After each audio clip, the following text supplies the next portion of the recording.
is. And Bruce Bowen is getting ready to just be humiliated on the golf course by one yours truly. But let us start with the matchup of the night last night. Critical Game 5 in Milwaukee. We know in these games, the winner of Game 5 in a series like this goes on to win it 82% of the time. So Jalen, it's Kawhi, it's Giannis. Drake is back at Jurassic Park cheering them on. And early on, Giannis is showing off some spectacular athleticism in transition. And this is where Giannis is at his best. He's not in transition, open floor situation, great lob by Bledsoe, gets the dunk and the foul. And then more from him here in the second quarter. The Bucks have a 2-point lead. Watch this in traffic. These are the type of plays Toronto Raptors did a terrific job as the game proceeded to take away from him, because when he's doing that, he's virtually unstoppable. And look at the face. He's focused. Bucks by 3 at the half. Now fourth quarter, Kawhi taking over. Matched up on Brook Lopez. That's not a good matchup for the Bucks. Raptors now leading by 1. These were on consecutive possessions. Kawhi, step back 3. Drake back home, fired up as the Raptors have taken the lead. Now Bucks are down 5. Giannis didn't hit a lot of these, but that's a big one. It's a 2-point game. Under 3 minutes to go. Bucks are down by 3. Brogdon, corner 3. No, but watch them fighting for the offensive rebound. Winds up in the right hands. That's Brook Lopez. And we got ourselves a tie ball game. Gucci Mane is getting into the act. Gucci, you from the A-Town. What you doing representing the Bucks? He's fired up. And then it's Fred VanVleet. He was phenomenal in this game. How about 7 threes off the bench? 21 for VanVleet. Raptors a 3-point lead. Bucks down 3, under 2 to go. This is not a good moment for Milwaukee in a variety of ways. Keep an eye on Giannis in the corner as the play continues. He's going to come in looking for a steal, and the ankle is going to turn, Jay. That's what happens when you get your hand caught in the cookie jar, Green. You got to hustle back on defense on that play. Untimely injury. I was actually surprised they took him out of the game for those couple of possessions. And he's out on this defensive possession, and it's a critical one. You tell me, does the ball touch the rim here? Because otherwise it's a shot clock violation. It definitely touches the rim. Maybe if Giannis was in the game, he probably would have gotten that rebound. Instead, it is Marc Gasol to the line. Made the first, missed the second. So it's a 3-point game. You see the time remaining, about a half a minute to go. Here's the offensive charge from Milwaukee. Little bit of a discombobulated possession. Around it goes, and out of bounds it goes. Okay, it's going to be Milwaukee ball, no problem. Or is it? Hold everything. Take a close look. This is out off of Brogdon and not off Siakam. Correct call? Correct call, but it's a classic example of trying to play for a 2-for-1 when you should just try to get the best possession possible. Instead, the Bucks need to foul. He said they need to foul. They don't get to Kyle Lowry in time. It winds up with Siakam going to the hole. The frustration you see from Coach Bud. Take a close look at this. It's not Kawhi they almost get. It's Lowry they almost get. But they don't get there in time. No foul called, and in the end, it is Kawhi with 35, and the Raptors and Drake celebrating a huge win on the road and a 3-2 series lead. I'm not afraid of the moment. I enjoy it. And, this was what I work out for in the summer. I'm just out there trying to win. It just not really matter about me scoring. It's just about being aggressive and don't shy away from anything. Obviously, I'm pissed. I'm not going to lie to you, but we're not going to fold, man. Come on, man. We best team in the league, man. We're not going to fold. We're going to go and give everything we got. We're not going to go there, and even they set a great tone, and they come out and hit us in the mouth first. We can't fold. We're gonna come back to Milwaukee being pissed. Like, you cannot fold. You gotta go out there and give everything you got. If we lose, we lose. Okay, cool. But we're not gonna fold as a team, and that's not what we do. Okay, how surprising was this result? I can give you 2 stats. There's one of them from Hembo. They were 33-0 this year at home, entering the fourth quarter with a lead. They also, at no point this season, lost 3 consecutive games. They picked the worst possible time to do it. And if it turns into 4, Bruce Bowen, that's going to be all she wrote for Giannis and Milwaukee, and it'll be the Raptors going to the finals. A week ago, this would have seemed almost impossible to imagine. How has Toronto fought back to this place? Well, they fought back behind Kawhi Leonard. And the fact that he has that championship pedigree.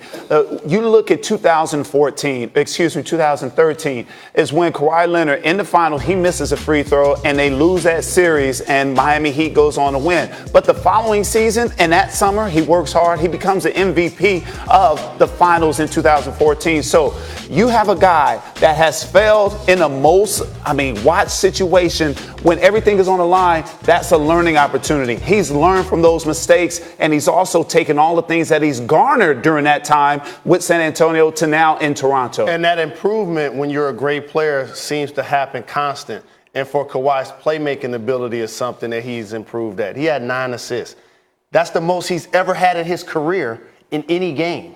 Just think about that. A great player, 9 assists, career high for any game. And all 9 of those assists were made 3-point shots. That's 27 points strictly off his assists. So that level of creativity and his ability to attack whoever was in front of them was the difference in the game. And so now they have, it feels like, look, I understand that every game in the NBA playoffs feels like a referendum on everything. But to go on the road in this critical Game 5 and overcome all of those obstacles to win, it really feels like Toronto was in total control. Well, it just continues to embody playoff basketball. When somebody wins 1 or 2 games, you have so many people trying to say, oh, it's over.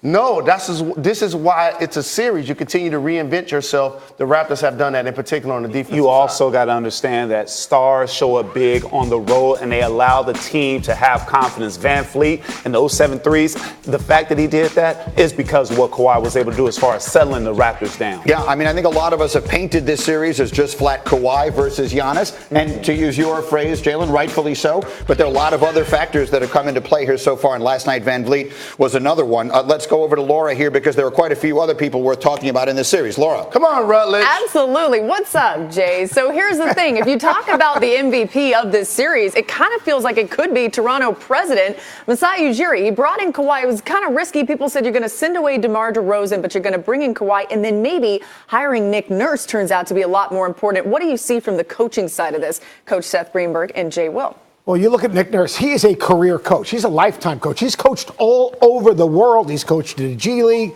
He's a guy that understands his craft. And what he's done is he's won the battle. He's playing chess, and Coach Bud is playing checkers. That's just the way it is. Look how he's using Kawhi Leonard. Look in the fourth quarter. Games are won and lost in the fourth quarter. Look what Kawhi Leonard is doing. He's getting him the ball. He created that switch with Lopez, and he attacked the switch.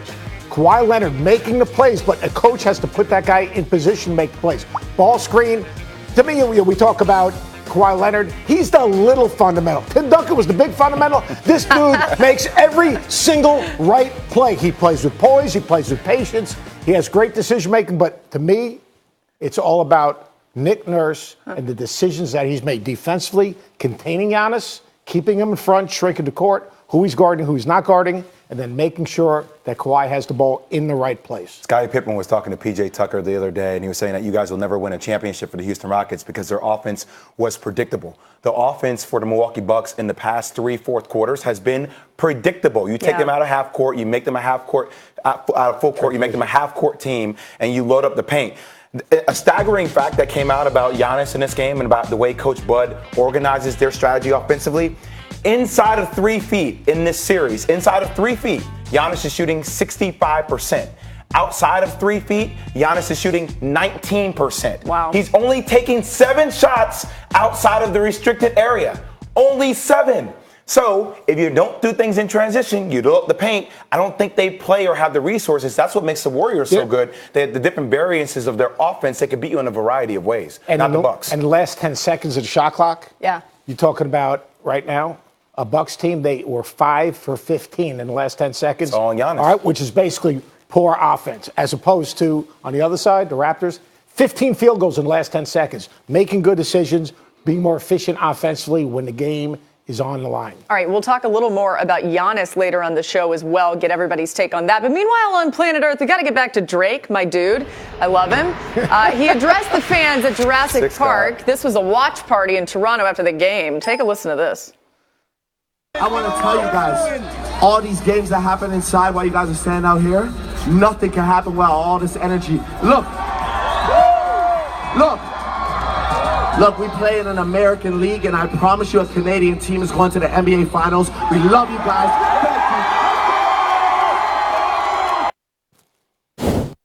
All right, so then there's this. We've got Aaron Rodgers, the Packers quarterback at the game. Lots of celebrities were there. And, you know, there were some things that were happening that were crazy, but how about the shirt next to him? That's Mallory Edens, the daughter of Bucks owner Gordon Edens, sat next to Aaron Rodgers. She was trolling Drake with that Pusha T. Long-standing beef with Drake Pusha T has, and so that got a little ugly. How about Kevin Durant, though, Greeny. All right, let's get to that. The Warriors have announced that both DeMarcus Cousins and Kevin Durant underwent evaluations, and it appears neither will be ready for the start of the finals. Kevin Durant has not yet been cleared for on-court activities, and so it does not appear the Warriors are going to get those guys back, certainly for the beginning of these finals. Let's listen. There's never been a point during this process where we've been able to say he's going to play on such and such date, and there still isn't. I would say we feel like he's going to be back at some point during the series, but again, there's nothing clear cut. Marcus looked good. He went through the whole practice, and he doesn't have any more pain. Strength in his quad is good. Now it's about conditioning, getting shots up, playing 5-on-5, playing basketball. Okay, so Jalen, you were very definitive, having covered the Western Conference Finals for us and ESPN and ABC and all the rest of that. Very definitive yesterday that if they don't get Durant back, they don't win the championship. Do you stand by that? We were assuming it was going to be Milwaukee. Starting to feel a little less that way. You're standing by that. No KD, no title for the Warriors. I'm standing by that. Here's why. Brucey, and you'd appreciate this side of the ball, and I don't talk much about defense. Without Kevin Durant and without Boogie, Draymond Green has been terrific as a playmaker and scoring the basketball. But after him, you got Looney, you got Bogut. You really fall off. Look up front what they're doing against the Greek Freak. You have Kawhi, you have Pascal playing defense, you have Serge, and you have Marc Gasol to play stout defense. I think that group stops the Golden State Warriors from winning a championship if KD doesn't play. As the Toronto folks will understand, au contraire, mon frère. The fact that you got Steph, Clay, and Draymond ball movement. You know it's easy to guard guys when you build a wall. That's what you see as far as Toronto and the Milwaukee Bucks. They build a wall around Giannis. That you can't build that wall when it comes to guarding Steph and the Golden State Warriors because their ball movement and their attacking style. You can't do that, Jay, and you understand that as a pro basketball player, point guard. Come on, Jay. Well, two things make me uncomfortable. One, how you're using the term "build a wall." I look at that different. Two, don't underestimate Kawhi Leonard. Okay, this guy has ascended, and now all of a sudden those pick and rolls with Curry and Draymond, you have Pascal and Kawhi in that action, keeping it perimeter oriented. I like what I'm seeing. Pascal don't scare me. These matchups. Pascal does not scare me. He doesn't scare me. Now Clay, he scares me, but not Pascal. I understand what Kawhi is. Come on, Jalen. I have a significant difference of opinion over here. Laura, let's go over there, see if you can settle this. If Bruce could just do sound effects for the rest of the show, I'd be good with that. Jay, Will, and Seth, I am interested in your takes. Let's just go ahead and say the KD does not return and that the Warriors go ahead and win a championship. What does that mean just as far as everything that's going to go on with free agency this summer if they win without him? Well, whether they win with him or win without him, he's gone. I mean, this has been drama all season long. It's great that the Warriors are going to say, well, we're going to put some type of package together. We're going to sell them. And look, there's no better coach in the NBA right now than Steve Kerr. You can say he's got Steph, he's got Clay, he's got Durant. His ability to manage all that, injuries and everything else, has been incredible. But let's face it. I mean, I can't see a scenario where Kevin Durant, especially if they win without him, is back in Golden State. Let me add to that as well. Since Klay Thompson didn't get picked for an all-star team, as far as first team, second or third team all-NBA, he won't get a Supermax contract now. So they'll have another $60, $70 million that they can play around with in order to bring another big free agent on there if Kevin Durant does decide to leave after the season. So as much as people say the Warriors might be done when this whole thing is over, no, they could still be ascending in the West. It's interesting. Okay, very quickly, if he does return, can he just get right back into this offense the way that they've been playing? I think he can transition right back into the offense because that's the great thing about this team. If his health is okay. If his health is okay, when you look at this team, Boogie comes in, he goes out. Steph Curry goes in, he's been out and injured. Kevin Durant, their style will change a little bit, their depth will change a little bit. Right. They won't run as well, they won't be as efficient in transition. Draymond will take a little bit of a back seat. But yeah, I mean, look, this guy is a freak. His ability to make plays and score it is different than anyone else in the league. It's interesting because people have seemingly said a few times that they're better without Kevin Durant. He's still Kevin Durant, okay? They're going to be pretty good either way. Let's get to football. Today, the Jets franchise ushers in a new chapter. The Jets have fired their GM, Mike McCagnon. The Jets have named Gase as the acting GM. There's never a good time to make a decision like this. I don't know what has been so busy doing that he had to figure this out now. This is a power play by Adam Gase. There was no personal rift. The look that kills. The timing and the circumstances beyond bizarre. Players are sitting there going, what are we doing? Another case of the Jets spinning their wheels. We win games, and nobody's going to remember this.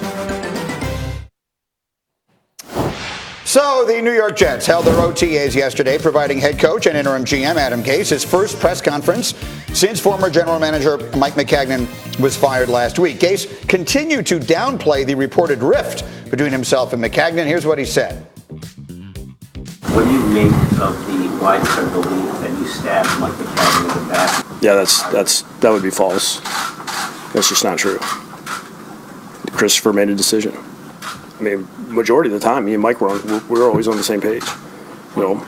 But you have disagreements. There's always going to be disagreements in this profession as far as philosophy, what you want to do, you know, player personnel wise. But at the end of the day, he had the final decision. I mean, that was his right.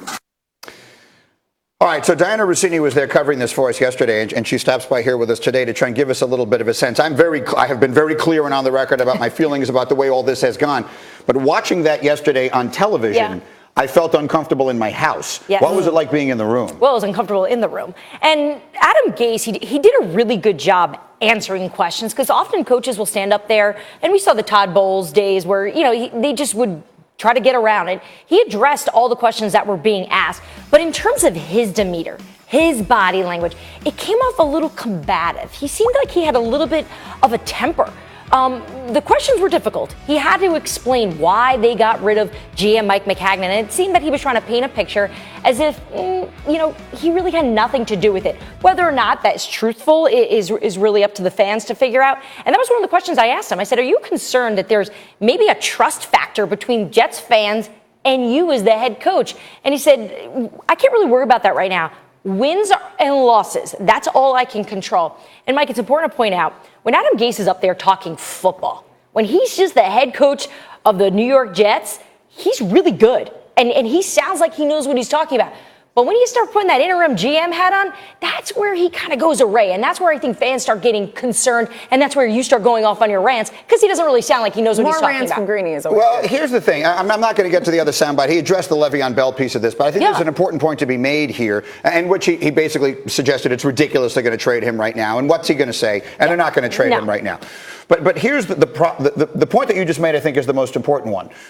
The games haven't even started yet. The preseason, the training camp hasn't even started yet. The Jets actually placed him in this position. Case, in this particular case, in this position with the timing of everything they did. So what's he going to say? Yes, I couldn't stand the guy. I had to get him out of here no matter what. They put him in an impossible position. I don't know what he could have said yesterday that would have made it better. And remember, Adam Gase was brought in because they wanted somebody familiar with this division, somebody who maybe could be a few steps ahead instead of having no experience. And now here he is put in a position where he's got to be the GM, because look, the interim title, yes, it's there, but I can tell you his hands, his claws, his paws are all over all the decisions being made in New York. So go ahead. No, go ahead. I was just going to say, talk to me about Sam Darnold, because I think at the end of the day, another reason why he was brought in is to coach Sam Darnold and to make this offense good for him. Sam Darnold seemingly was excited about what they're working on. Oh, he's like, look, Adam Gase is just a normal guy.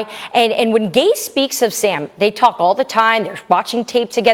I think this is going to work. If there's one bright spot from my time in Florham Park yesterday, it was the team, the players, the guys that are going to be on the field don't have an issue with Adam Gase. They're looking forward to it. In terms of Sam Darnold's growth, you always talk about that transition from your first year to your second year.